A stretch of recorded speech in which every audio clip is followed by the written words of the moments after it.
Hey everyone, welcome back to another episode of Guide My Health. My name is Vaibhav Garg and I hope you're all doing great. Last episode में we learned about hypothyroidism and how it can be treated, how it can be diagnosed properly.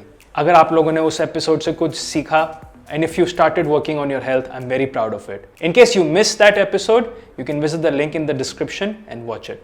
So without further ado, let me get into the next case. I have with me Dr. Arvind Kumar, renowned endocrinologist of our country, and he's here to help discuss this case study with us. Hi, my name is Dr. Arvind Kumar, and today I am going to discuss a clinical case of 50-year-old housewife.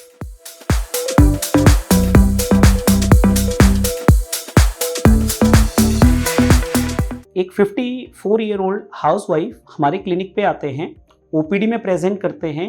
उनकी main complaint है उनका weight lose हो रहा है पिछले 6 महीनों से, unintentional, यानी कि वो कोशिश नहीं कर रहे हैं फिर भी वेट लॉस हो गया उनका 5 kgs इन लास्ट 6 months। दूसरी कंप्लेंट है उनकी, उनको देखने में थोड़ी सी दिक्कत आ रही है, लेटर रीड करने में दिक्कत आ रही है, न्यूज़पेपर वो नहीं पढ़ पा रहे हैं जो 6 महीने पहले पढ़ पाते थे।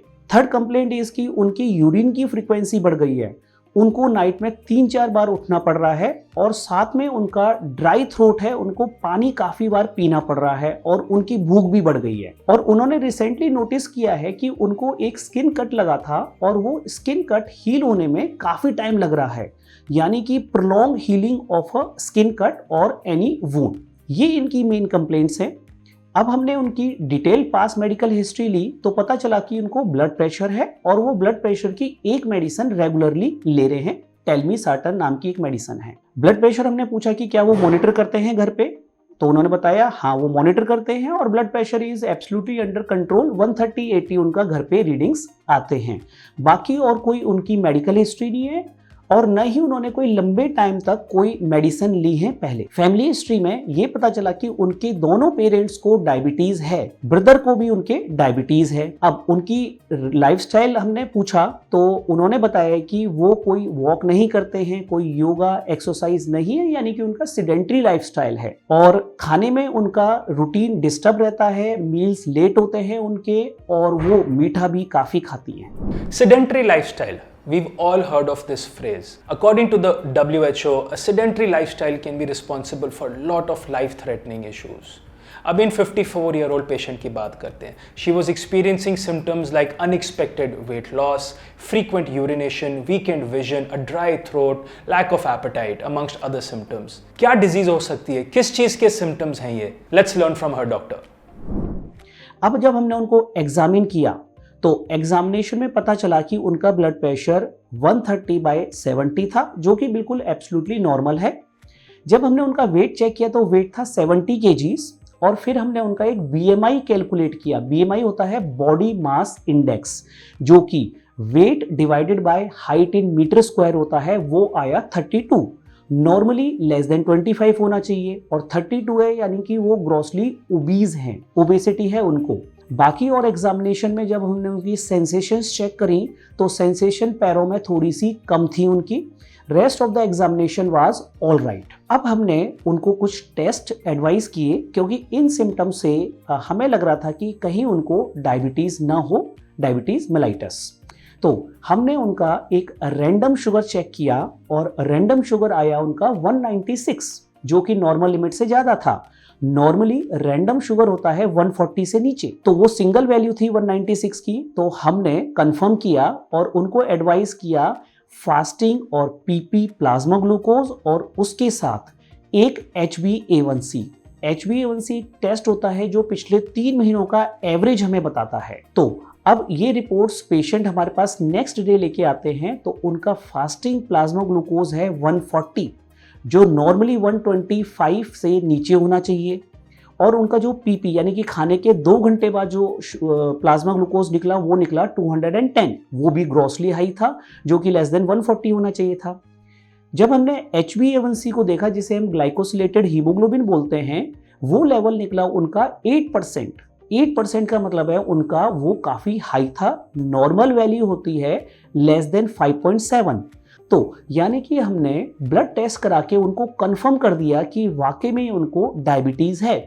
और इनको डायबिटीज़ जो है 54 ईयर्स की एज में पहली बार डायग्नोज हुआ है और इनको कोई ज़्यादा सिम्टम्स नहीं थे, जैसे कि ब्रीदिंग इश्यूज हो रहे हों या फिर इनको कोई कीटोसिस के इशू जिसमें कि माउथ से कीटोन्स की ब्रेथ आती है, वो ऐसा कुछ भी नहीं था। तो इसलिए हमने क्लिनिकली इनको टाइप 2 डायबिटीज़ डायग्नोज किया। टाइप 2 डायबिटीज़ होता है जिसमें इंसुलिन प्रॉपरली फंक्शन नहीं करता है या इंसुलिन कम निकलता है। टाइप 1 डायबिटीज़ होता है जिसमें कि इंसुलिन का प्रोडक्शन बहुत ही कम हो जाता है और उसमें इंसुलिन चाहिए होता है। Type 2 diabetes was diagnosed. इनकी शुगर लेवल्स 190 प्लस आई, जबकि normal value should be less than 100। According to doctor Arvind, इनका सेडेंट्री लाइफस्टाइल कारण था इनका वेट बढ़ने का, इनका ओबीस होने का। प्लस इनकी फैमिली हिस्ट्री कहती है कि इनको डायबिटीज होने के चांसेस ज्यादा थे क्योंकि इनके दोनों पेरेंट्स एंड भाई को भी डायबिटीज है। ऐसे केसेस में पेशेंट्स को बहुत ख्याल रखना जरूरी है because probability of getting diabetes is very very high. चलिए देखते हैं अब इस पेशेंट का इलाज हो सकता है या नहीं।